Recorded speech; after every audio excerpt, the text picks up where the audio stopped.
listening to the X-Zone Broadcast Network, www.xzbn.net. Radio's authority on the world of the paranormal and the science of parapsychology, celebrating 25 years of broadcasting. Broadcasting around the world and to the great beyond.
Listening to the X-Zone Broadcast Network, www.xzbn.net.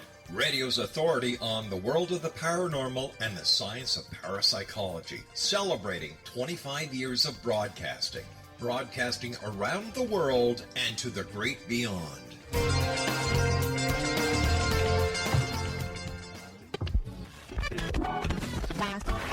All Hit Radio.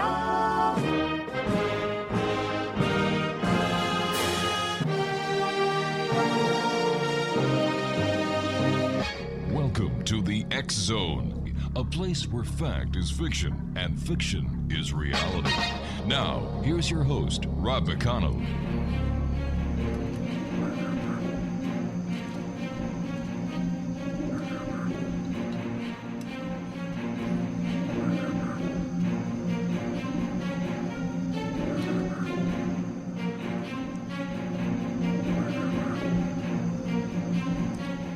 And welcome back to the X-Zone, everyone. My name is Rob McConnell. We're coming to you live and around the world from our broadcast center in Hamilton, Ontario, Canada. Worldwide toll-free, 800-610-7035. Email xzone at xzoneradiotv.com.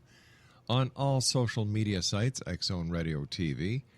And our main radio website where you can listen to the X-Zone Monday through Friday from 8 p.m. Eastern until midnight. And the rest of the 24-hour clock, listening to the best of the X-Zone at www.xzoneradiotv.com and the new X-Zone podcast site at xzonepodcast.com. My guest this hour, X-Zone Nation, is Elizabeth Blakely Toews. We're going to be talking to Elizabeth, on a myriad of subjects. She is a clairvoyant, clairsentient, clairaudient. She is from British Columbia, Canada, beautiful part of Canada. And first of all, Elizabeth, welcome to the X-Zone. And why don't you tell our listeners a little bit about yourself? Thank you so much. Thank you for having me on your show today. I have been a writer since 1985. That's when I launched my first book. It was a book about the potato, and I had a vision about writing this book, which was quite unusual.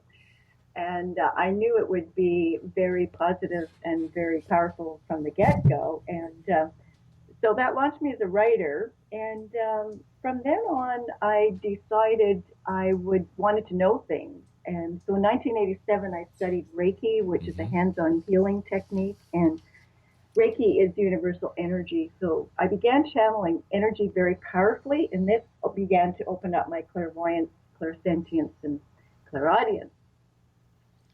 So it's been a great journey of opening up and remembering who I am and what I can tap into from other times. And I found over the last kind of 30 years that consciousness is the key that helps me to tap into interstellar communication. Now, do you find that the veil between all of the different dimensions and all the different realities are thinning, that maybe this is going to be a time when we're going to be able to cross over much more easier and evolve as a society? Mm-hmm. Yes, absolutely.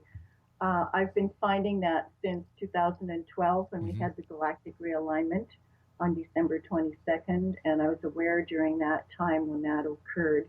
It was at 2:40 Eastern Standard Time, and since then, it's really difficult to describe this, but I am feeling much more connected to the fifth dimension for one thing, and there's a lighter beingness around me, and things happen that never happened before. For instance, not too long ago, I found myself floating in the ocean on top of a whale, and it was like I had transported myself very easily, right, just into a different dimension, and was communicating with this whale. So yes, it's definitely, there have been changes since that galactic realignment.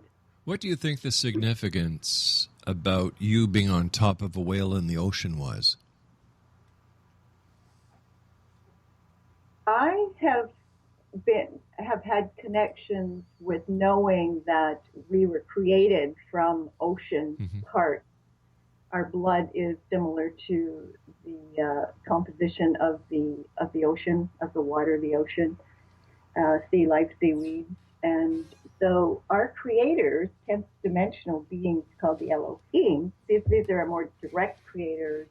They used various elements from this earth to create the physical body. So that brought me back to like primal creation. Kind of like getting back to basics. Getting back to the original plan. All right, Elizabeth, please stand by. You and I have to take a short commercial break. X-Zone Nation Elizabeth Blakely Toews is our special guest of this hour. And if you'd like to find out more about Elizabeth, visit her website at www.isismoonpublishing.com. That's www.isismoonpublishing.com. And we'll both be back on the other side of this break as we continue here in the X-Zone from our broadcast center in Hamilton, Ontario, Canada. The X-Zone is a place where people dare to believe and dare to be heard. It's a place where fact is fiction and fiction is reality. And we come to you Monday through Friday from 8 p.m. Eastern until midnight, right here on the X-Zone Broadcast Network, Talkstar Radio Network, and in Europe on Radio X. Don't go away. We'll be right back.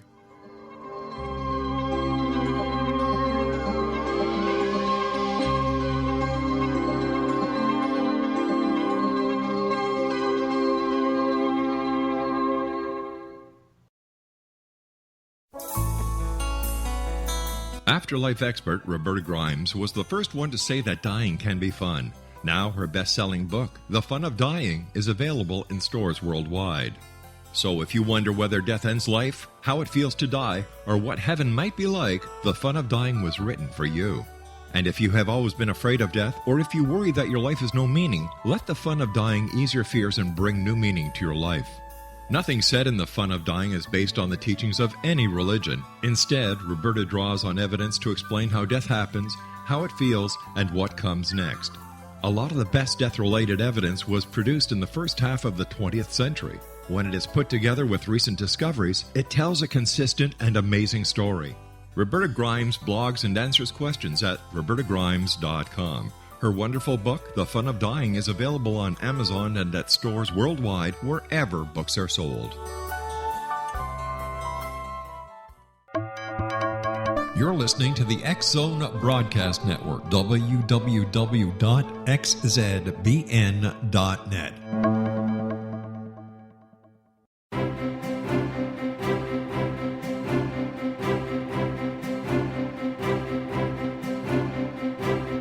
While science pursues fact, magic accesses the quantum level, bridging random facts to form truth. As long as science and magic remain separate and polarized, the truth cannot be known.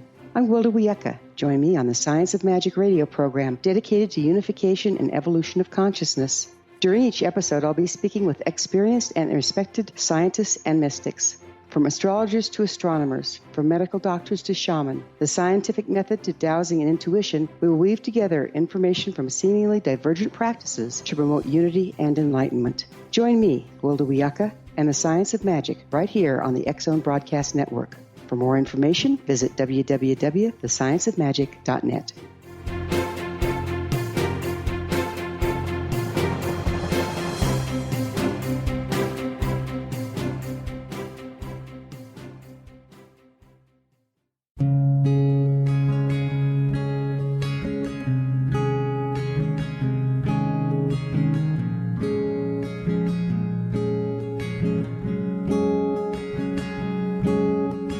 Linnea Starr began to demonstrate a metaphysical connection to the spirit world as a little girl. Her family noticed the connection, but it was a great-grandmother who told the family that Linnea was indeed gifted. The great-grandmother, who was also gifted, felt that Linnea had indeed inherited these attributes. It has been noticed that oftentimes such things are passed down through the generations. Linnea was also born with a caul, a thin white membrane across a newborn's face. Legend has it that if the baby is born with this caul, the child will have second sight, or what we call psychic abilities. Linnea Starr does past, present, and future, and has the gift of prophecy. It is written within scriptures that if you are able to give factual information, and prophecies indeed come true, the gift indeed comes from the divine realm. Linnea Starr does large interactive groups as well as private gatherings. For more information on Linnea Starr or to contact Linnea for a one-on-one consultation, visit her website at www.linneastar.com. That's www.linneastar.com.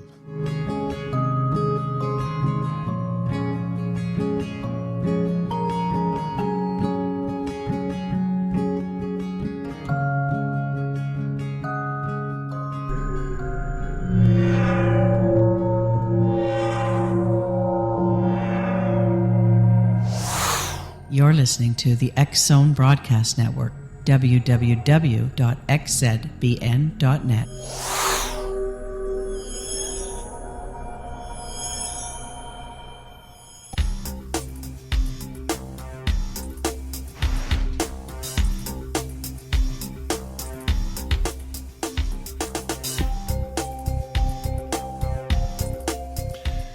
Welcome back, everyone. Elizabeth Blakely Toews is our special guest this hour. Her website is www.isismoonpublishing.com. A lot of people today are reporting the sighting of angels. More and more people are saying they believe in angels. So tell me, Elizabeth, where and when did you first see your first archangel, and what was special about the place of its sighting? I lived in Israel from 1991 to 1993, and the first year I lived in northern Israel near the Lebanese border, but the second year I lived in Jerusalem, which is the center power point of that whole Middle East portal. And the Middle East is a very, very powerful portal, one of the most powerful portals on planet Earth. And a portal, in case listeners do not know, is an opening into the universe, into the galaxy, so that galactic beings, ETs, can come and go. I happened to be sitting and watching the Western Wall in Jerusalem one day when I saw this amazing being spread out over the whole length of the wall. I think it's about a 50 to 60 foot wall that is still there from King Solomon's temple time. And the Orthodox Jews go there to pray and daven, and my landlady told me that should I have a prayer request, I should go there for 40 days and pray, and I would put write my prayer request down on a piece of paper and tuck it into the wall. So I just happened to be watching that wall one day when I saw this beautiful being, which I discovered was the Archangel Sandalphon, and she was dressed in white, a gown with gold embellishments, and had long, flowing, blondish white hair. There was lots of light around her, and she was just kind of leaning on her elbow and just listening at the wall. And I thought at that time, what an amazing insight and amazing sight, as I thought, there is somebody listening to us when we pray. Now, you said the wall, or this part of the world, is a place where galactic beings can come and go. Who are these galactic beings that you were talking about? One of the galactic beings that I encountered there, who actually decided to visit me after I had visited Jericho, was Moses, the character that we know from the Holy Bible and from the Hebrew writings. And he was amazingly powerful. The energy around him was extremely powerful, and it distorted my own energy field somewhat. It was like, we were trying to make a connection with our energy fields, and it was really, really difficult to begin with. But he was a really fiery being, and I discovered he's 10th dimensional, and he's Syrian. And he came to explain a verse in the Bible in Numbers to me, which I had been reading on the walls in Jericho, that I couldn't understand, but I felt very connected to. So he was one of the beings that just was suddenly standing at 6 Demamut Street. That's my house in Jerusalem. And I also had an encounter with Mother Mary, who appeared to me in Haria. I lived next door to a temple, an old temple to Aphrodite. And one day I woke up at about 2 a.m. and she was standing beside my bed, and, with the blue robe and the white veil over her. And she was very bright light, an amazing being. And she was directing energy to my pelvic area, where I'd had pain from a car accident just before moving to Israel. Why do you think that Moses made himself visible to you? And am I to understand that Moses was an extraterrestrial and wasn't a mortal human being? He is, yes. He's an extraterrestrial. And he's a Syrian from the stars of Sirius. And he and I have a karmic connection from 3,000 years ago, when during the Exodus from Egypt. And I was a Levite dissident at that time. Moses was teaching that only certain individuals could be priests and servers in a temple. And I challenged him on that because I thought, we're all equal. We can work up to these different positions and carry them through. But he did not agree with that. So he actually destroyed me. Killed me at that time. So he didn't like what I was promoting, and I feel like I was right in what I was promoting, that it was the truth. If Moses is an extraterrestrial, why do we learn about him being in the bulrushes, and why do we learn about him being exiled from Egypt? Why do we learn that he led the Israelites across the desert for 40 days and 40 nights looking for the land of milk and honey, if he was an extraterrestrial? So, are we being fed a bunch of BS? I'm not sure what the original question is. Are we being fed BS? He was, I think, often at different times on the planet, we have been led by individuals who are ETs. And in this particular instance, the Hebrew nation was, I think, the most advanced spiritually at that time.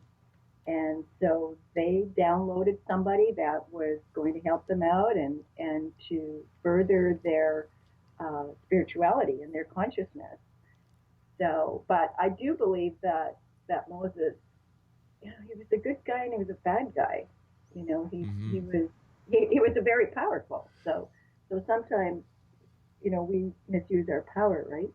Okay, if Moses is an extraterrestrial, and Moses wrote the book of Genesis, why then is the book of Genesis written in a form where there's a God, deities, there's a timeline for the creation of the heaven and earth, and the rest of the story through Genesis? And why is there God making a male and then a female instead of taking it from an extraterrestrial point of view? You mean as far as his birth? Well, as far as the writings of the Bible, because if he's an ET, then he should know the truth, unless what the Bible says is the truth. Something doesn't make sense here. Well, the Bible has been translated many times, Sure. And I believe that it has been translated to make the Hebrews look better than that they are. I believe that the truths have been slanted to suit them in some of the translations, and I don't believe that Creator or the God of the Hebrews in those times, Yahweh or whatever one wants to call that being, is. I believe he's an ET too. I don't believe that it is the Creator who is speaking through those priestly lines. The comment, truths have been slanted to make the Hebrews look better than they are. How does that resonate with people outside of the ET scenario? I'm not quite sure. I do have a close friend who is Hebrew here in the area, and a rabbi, and we sometimes discuss some of these aspects, and he agreed with me that Moses was not always doing positive things and so forth. So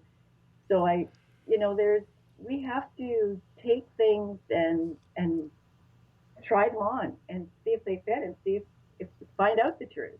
And that's been one of my objectives in life since I became more conscious, is to not accept your truth or their truth. I'm looking for the truth. But how do you know the truth that you're talking about is real? I have been given the gift of prophecy, so I'm able to tell forth. I'm able to know things. Mm-hmm. And this is because I have been working on becoming a light worker and making that dedication many years ago in 1987. And I believe that I've worked on raising my consciousness in many other lifetimes. So there are things that I just know, Rob. What are some of the prophecies that you have actually been able to talk about and that have come true? Well, a prophecy is a prophet is someone who tells forth, who knows things, who's mm-hmm. connected to their knowing, right? Their sentience. And so when people ask me about their soul purposes or their past lives or who their spiritual guides are, or how they should, where they should live, these kinds of things, I have a knowing, and I'm able to tell them. So it's like a telling forth of, giving forth of knowledge. It's through my higher consciousness or higher self. So you're basically offering psychic services. I'm not offering psychic services. Well, what's the difference between a psychic and a prophet then? If you're saying that you know things and people come to you and seek your guidance. What I try to do is to activate people. I'm an activator. That's mm-hmm. my role in this life. And if people come to me, or for instance, attend my classes, and we do a soul purpose workshop, and they try to discover their soul colors, I will tell them that I can read their soul colors. I know that, but I want them to discover it for themselves. So there's a fine line here between telling people, giving them information mm-hmm. that I know and that I can see about them, and for what I feel I need to help them to discover. All right, stand by. We've got to take our news break at the bottom of the hour. X-Zone Nation, Elizabeth Blakely Toews is our special guest this hour, www.isismoonpublishing.com. And we'll be back on the other side of this break as we continue here in the X Zone with yours truly, Rob McConnell, from our broadcast center and around the world on the X Zone Broadcast Network. Don't go away.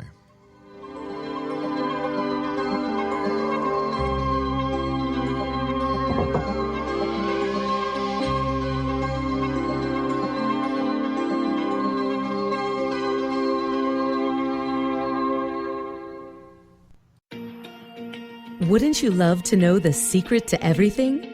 Well then, meet Dr. Kimberly McGeorge and her cutting-edge breakthrough knowledge that combines science with possibility. Dr. Kimberly brings real-life answers and healing to those open to alternative solutions. She teaches solution-based programs and classes that will change all areas of your life forever. Specializing in conscious creation, intuitive readings, and energy medicine, you can rapidly shift health, relationships, business, and money and abundance challenges quickly. Receive her best-selling book, Secret to Everything, at no cost by going to secrettoeverything.com/X-Zone. That's right, transformation can start now. Just go to secrettoeverything.com/X-Zone and receive Dr. Kimberly's book for free. You're listening to the X Zone Broadcast Network, www.xzbn.net.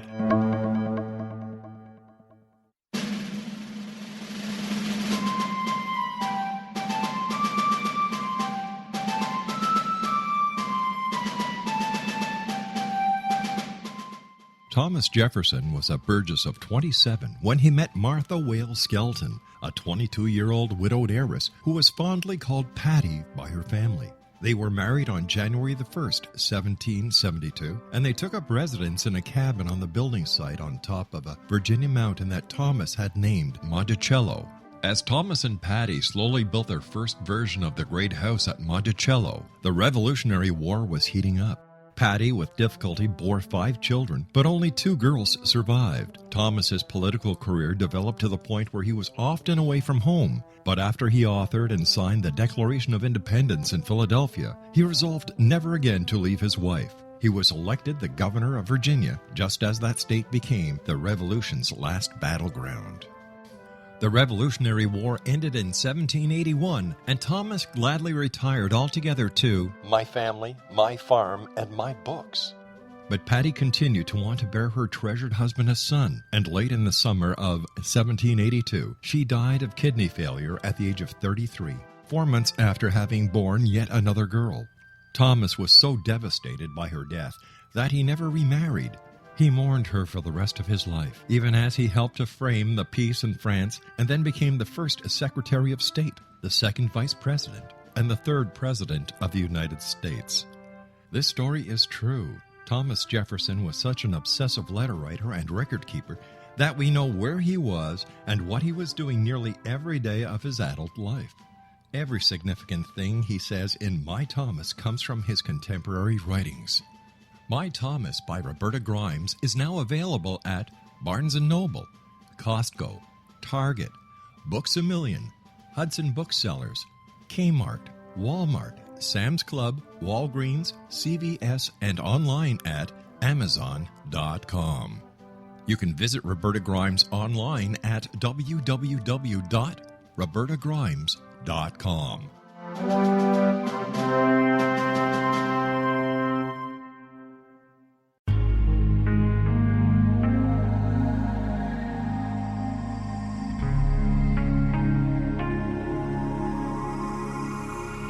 The scientist and the mystic have been on an age-old, relentless search with one thing in common. They seek truth. Their paths converge in the 40,000-year-old practice of shamanism, an ancient science delving to the quantum level of life, facilitating healing, manifestation, and evolution.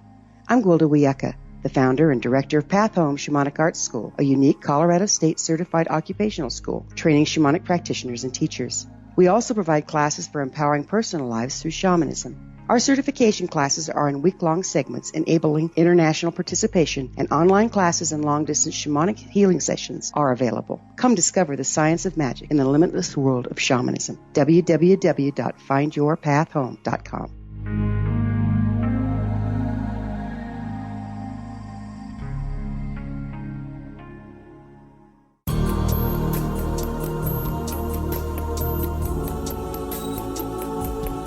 Unwilling to be the government's deadly assassin, gifted psychic Kahara Mitchell went AWOL and ended up buried under rubble in the wake of a great tsunami. She regained consciousness far from Earth on the medical ship of a Daguerreonian intergalactic fleet.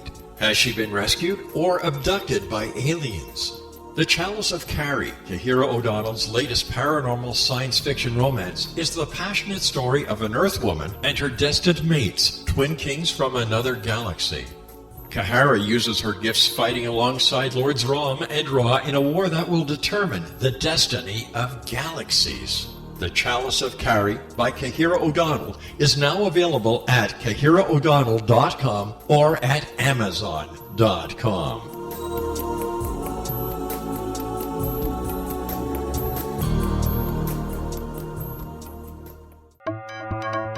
You're listening to the X-Zone Broadcast Network, www.xzbn.net.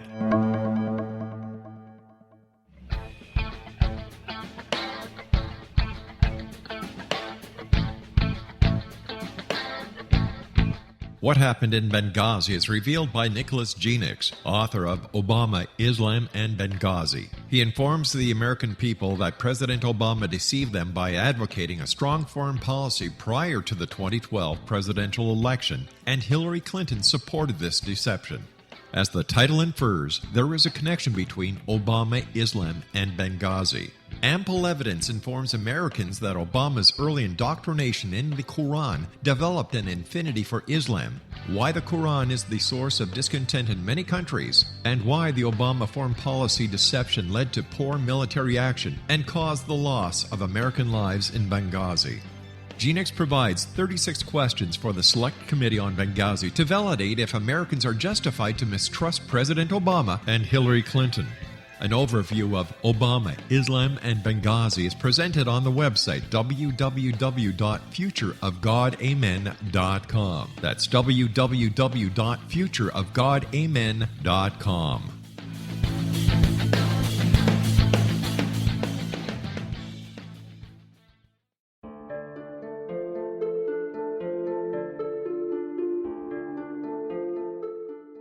Annie Callahan, dedicated to negotiating a position for Earth within the Daguerreonian Coalition, had trained for 3 years to become an Earth ambassador. Yet, the very eve of her arrival at the capital ruling planet, she is claimed as destined mate to an oversized, mating-maddened vamp who swears he will never release her. Lord Aztaran, king of the Macian sector, has waited over 900 years for his destined mate. Having found her as an alpha vamp, he is unable to relinquish Annie, virtually holding her hostage until he can claim her. Yet Macians cannot survive without their mate's love. How could he strip her of her citizenship, her ambassadorship, and her freedom and expect to win her heart? With All That I Am by Kahira O'Donnell is the latest book in this exciting series, The Daguerreonian Chronicles, guaranteed to keep readers coming back for more. With All That I Am by Kahira O'Donnell is available on Amazon.com and KahiraO'Donnell.com.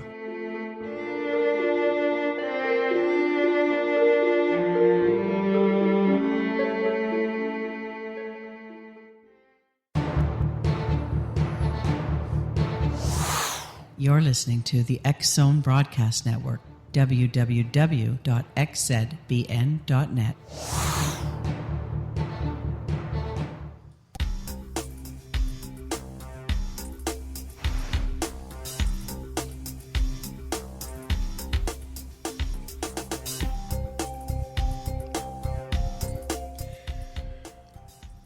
Elizabeth Blakely Toews is our special guest explanation, www.isismoonpublishing.com.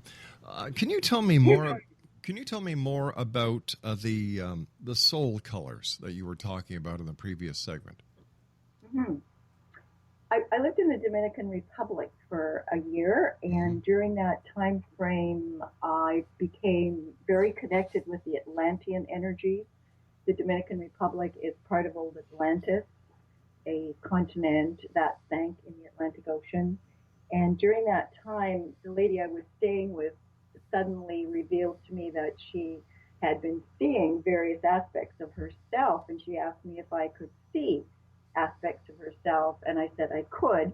And then I noticed that she had the beautiful soul colors of purple and green, and I was able to understand what these colors meant and how that translated into her soul purpose. So since then, I've been able to see people's soul colors. I understand that you had ovarian cancer that you healed naturally, and I was wondering if you could explain that to our listeners. Absolutely. While I was in England, I was told twice that I had cancer, and my spiritual guides wrote it in huge letters across the sky, and it frightened me, but I did nothing about it until I moved back to Canada. And in 1993, I took up residence in the UFO Trench of British Columbia, which is the North Thompson River Valley, which actually extends to a portal that is in the Clearwater Jasper area. And I was gardening, and I pushed a shovel forcefully in the ground, and the cysts on my ovaries burst, and I was in an extreme health situation. And at that time, my husband was also a homeopathic practitioner, so he administered homeopathics. But a few days later, when I had enough energy to get outside, I was sitting on my front lawn and, trying to determine what I would do, because I didn't feel I would have chemotherapy, radiation, or surgery. And as I was sitting there and just kind of looking out on my lawn, surrounded by these beautiful pyramid-shaped mountains, suddenly a being appeared in front of me. He was tall. He was about 8 to 9 feet tall. He was wearing an alb-like gown that was white with a rope belt, and he looked very Native American. And he simply said to me, he said, "My name is Munka, and I'm from Mars. And I'm going to give you a diet for your cancer. You are to have a diet with focusing on the potato, and also to eat wild greens, especially focusing on wild violet. And I was to eat spelt wheat and watermelon." And this is the diet that he gave to me, but especially focusing on the potato. This is 1995, and it was exactly 10 years after I'd written a book about the potato, so I thought that was kind of interesting that that potato connection had come up again. So I went on this diet immediately. I did not question this. I had a very powerful connection with Munka, and who is also known as Viracocha, by the way, who was an Incan priest, and I'm not sure what time frame, but I felt like I knew him. I had known him before, and so within 6 weeks or so, I felt a lot better. My energy was starting to return, and my husband insisted that I have go see a medical doctor, and I did, and we did ultrasounds and so forth, and I had tumors in my breast and in my uterus, and I was diagnosed with cancer of the ovaries. So I continued with this diet, but then also adding the macrobiotic diet, which is an ancient Japanese diet, which is based on a diet of grains and legumes and eating for the seasons, and there's various cooking styles that enhance one's energy as well. So this occurred in May when I had this, the cyst broke in the ovaries, and there was a healing crisis. And by the end of September, I was right as rain. Went back for ultrasounds, and my body was clear of any cancer. Tell me about your book, The Incredible Potato. The Incredible Potato. I was blown away by the nutrition of the potato. It is highly nutritious, and one can survive solely on the potato with a little bit of something green. Mm-hmm. And basically it only lacks calcium. It has all of the vitamins and minerals except B vitamin. It's just minus one B vitamin. It has all the amino acids except one.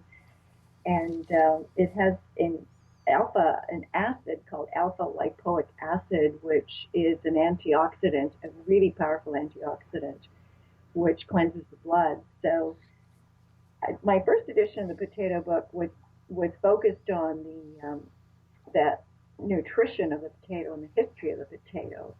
For instance, there was a war fought between the Russians and the Prussians in the 1700s. They ended up in a potato patch, and they ate potatoes together, and it ended the war. So there's lots of stories about the history of the potato in the book, but I was just really, really impressed by the nutrition of the potato. Let me ask you, you say that you're an expert in UFOs and ETs, and I was wondering if you have done any traveling within this galaxy and outside of this galaxy to other planets.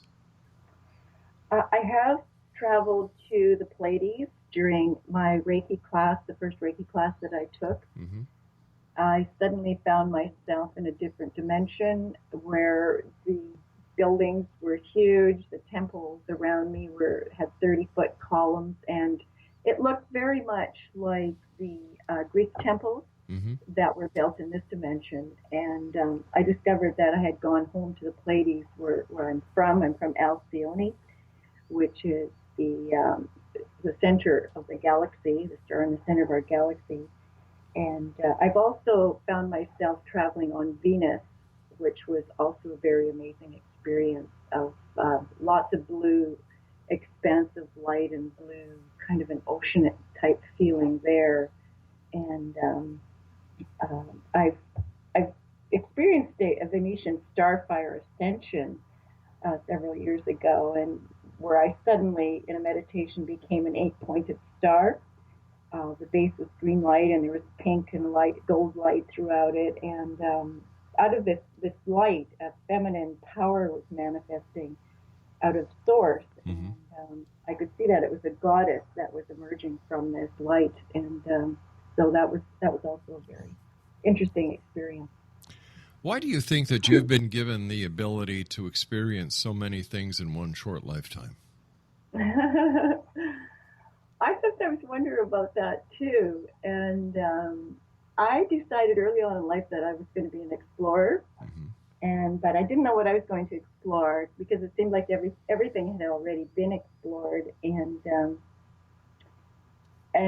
when I decided I wanted to know things, Rob, things just opened up for me. The Reiki classes came along, and I worked with that a lot, and it opened up my pineal gland, and things just began to happen. And I feel that I was just ready for it, and that I'd worked towards this in other lifetimes. My second husband was a fighter pilot, and on one of our first dates canoeing in Algonquin Park in Ontario, he asked me if I thought there was life out there, other life out there in the galaxy, and I said, no, I don't think so. But I knew at that time that he knew something, and he confessed later on when we did see this huge UFO in 1997 that they had been very aware of UFO activity over Canada, and they had chased them in their night flying exercises. So I was ready for it. You know, it was like the consciousness just began to grow, working with energy. Now you said that your second husband was an Air Force pilot or a fighter pilot. Is your third husband or your first husband the homeopath? The fighter pilot was also the homeopath. Oh, I see. Yes. Interesting combination. With your encounters with aliens, has there ever been a time when you have been frightened by the alien that you're contacting or that's visiting you? I'm not sure if I was frightened, but there were some of the beings that have presented themselves to me in the UFO trench of British Columbia that were a little disconcerting. For instance, I was contacted by the Niburians, and they were some of them had guns. They had like 3-barreled shotguns is what their weaponry looked like, and they were wearing metallic clothing. I've also seen them out in Ontario, at Lake Ontario, at Point Peter, in the southern end of Prince Edward County where I live. I've also been in contact with the Zeta Reticuli, or the Greys, and they just happened to appear beside my bed in my meditation room one day, and I recognized them from Whitley Strieber's book that I read years ago, and I just simply looked at them. I didn't feel any fear from them, or I wasn't feeling fearful, but they looked so strange that it was, there was a feeling of, why were they there? And they simply said to me that, we are also God's creation. We're also God's children. And I said, great. It was sort of like, I thought that they had given me that information so I could share it, because I think that they have frightened a lot of people, but they didn't particularly frighten me, but they did look rather frightening. Why do you think that there are only certain people that report or have actual ET encounters and not the mass public? Again, it's consciousness, Rob. It's the key to interstellar communication. We have to prove that we are responsible and that we are not afraid and that we trust what we see and what we hear and what we feel. I think part of the UFO contacts, too, were because of the fighter pilot. I think that was stimulated because he did wake up in bed explaining how this huge ship was powered, which was really interesting. And I knew that the beings that were in this galactic council on the ship were communicating with him in his sleep. So why are some humans so willing to accept anything that the aliens claim to say instead of challenging these alleged aliens for proof of what they're really about, or proof of their existence? Why do they only come in a consciousness state? Why don't they come in this dimension? Why is there so much metaphysical attachment to the extraterrestrials instead of reality? Why are they not appearing in the physical? Mm-hmm. Is that what you mean? Yeah. I think they will. I think they will appear in the physical, but it's not time yet for them to do that. What are they waiting for? I believe they're waiting for that tipping point where the consciousness of the planet is going to be at that point where there's chronometers on the planet, which when human consciousness reaches a certain point, it's called a tipping point, and there's more light or more consciousness coming into the planet. And I think when that happens, people will be more open to meeting an ET down the street. And I know that some of them have manifested in physical body, because I have a friend in West Vancouver who has told me her stories about an ET that worked in an electronics shop on 4th Street in Vancouver. How does she know this thing working in an electronics shop in Vancouver was actually an extraterrestrial? He could touch a television set and be in communication with his people on his ship. So something like E.T. And exactly. And then he would dematerialize because they needed his help. And you believe this? I do. Why? I do. Why do you believe it? He gave her several copper plates with several were identification plates, and others were plates of various information that he wanted to share and leave with her. And when I touched these plates, something happened to me. I couldn't read them, but I felt a power that was multidimensional that was coming through them. And that, again, they were connected with a galactic council that was here to facilitate change on planet Earth. And the beings, Merton and Jason, who were in control the captain and co-pilot of that ship I saw in 1997, told me, I asked them what they were doing over Canada because they were over our place every morning at 1:30, 2 o'clock a.m. And they said they were doing an atmospheric cleansing over Canada. And I asked, why are you doing an atmospheric cleansing over Canada? And they said that the Canadians were deemed the most open-minded people on planet Earth. And that's why we were gifted with this change. So I thought that was pretty amazing that this, had happened at that time. There was a lot of free thinkers in Canada at that time. Hopefully there still is in this day and age. I must tell you, your stories are very unique. You've covered every spectrum of extraterrestrials. We've got extraterrestrials from Mars. You see from the Pleiades. When we come back, I'd like to ask you about that because that's a very interesting statement that somebody makes, that they're originally from another star system. We'll be back on the other side of this break as we continue here in the X Zone from our broadcast center in Hamilton, Ontario, Canada. X Zone Nation, are you believers or are you skeptics? Send me your emails, xzone@xzoneradiotv.com. Always enjoy getting your emails. And Elizabeth Blakely Toews and I will be back on the other side of this break. For more information on Elizabeth, visit our website at isismoonpublishing.com. My name is Rob McConnell. I'll be back on the other side of this break. Don't go away.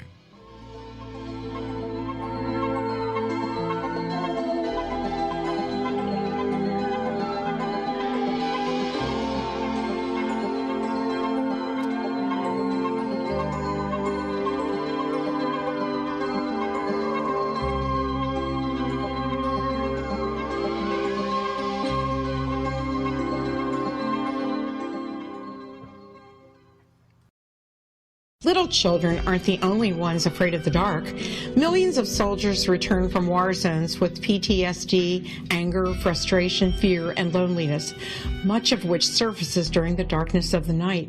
You have the chance to change the lives of these American heroes. Songs and Stories for Soldiers.us provides free MP3 players for these men and women. With a list of 3 million songs in 16 different styles, 100,000 audiobooks, and 30,000 old-time radio programs, every veteran can find something to soothe and comfort them at no cost. All our players contain an 8-hour audio program designed to help veterans fall asleep.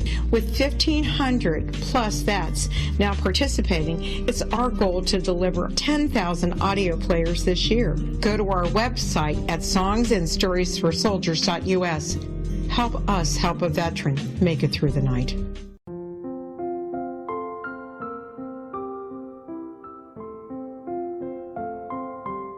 I am Dr. Carl O'Helvey, founder, president of a new cancer foundation focusing on evidence-based physical, mental, and spiritual interventions, including natural cancer cures, prayer, meditation, affirmations, nutrition, and other related holistic cancer prevention and cure modalities. These are used in cancer education, research, and financing care. I ask for your help to continue this important work by donating at www.holisticcancerfoundation.com.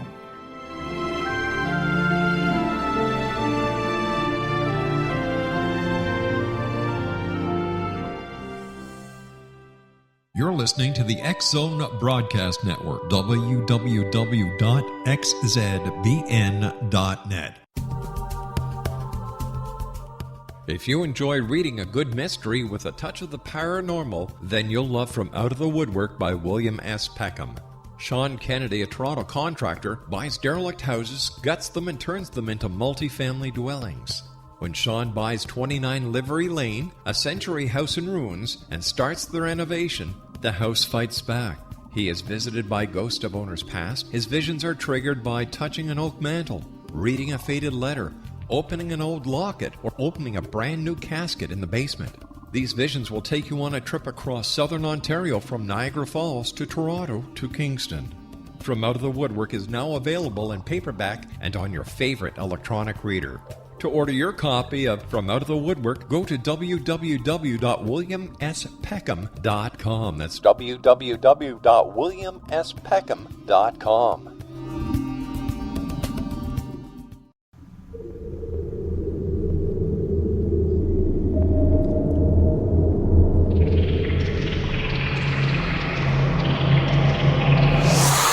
You're listening to the X Zone Broadcast Network, www.xzbn.net.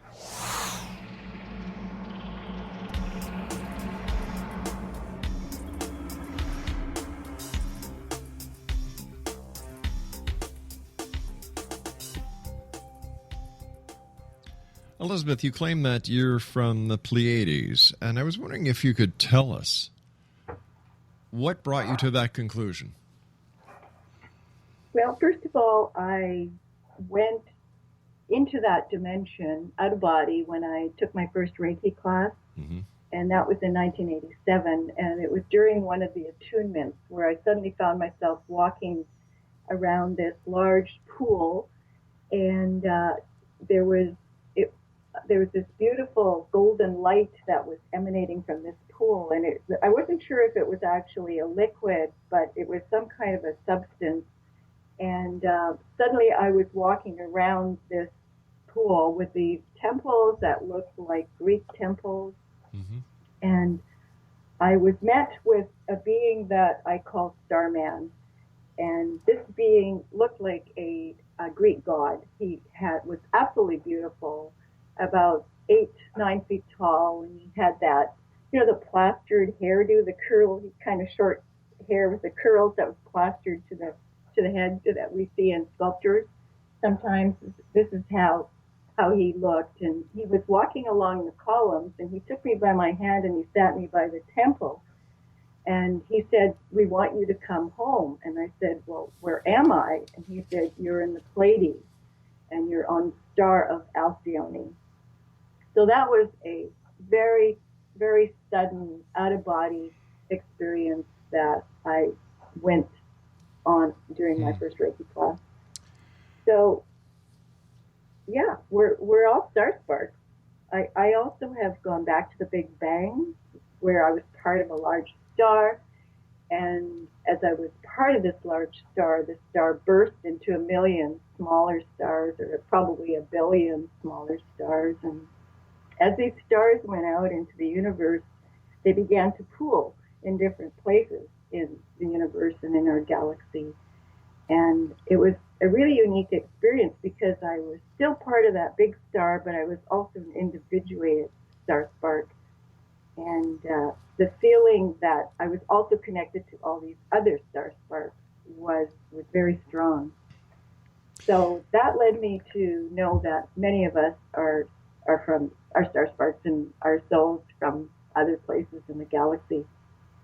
We've done a lot of traveling. We've had life on other planets and other galaxies and so on and so forth. So my guides recently said that when I do go back to the Pleiades, that I will probably be there for about 500 Earth years. That would be a different time frame in that dimension.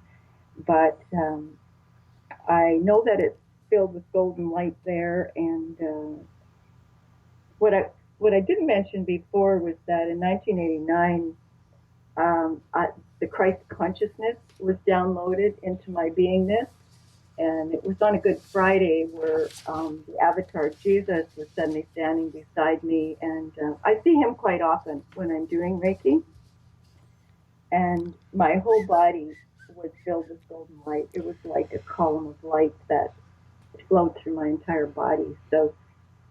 All right, Elizabeth, I hate to do this, but we've got to say so long for tonight. I want to thank you so much for joining us, and happy trails to you.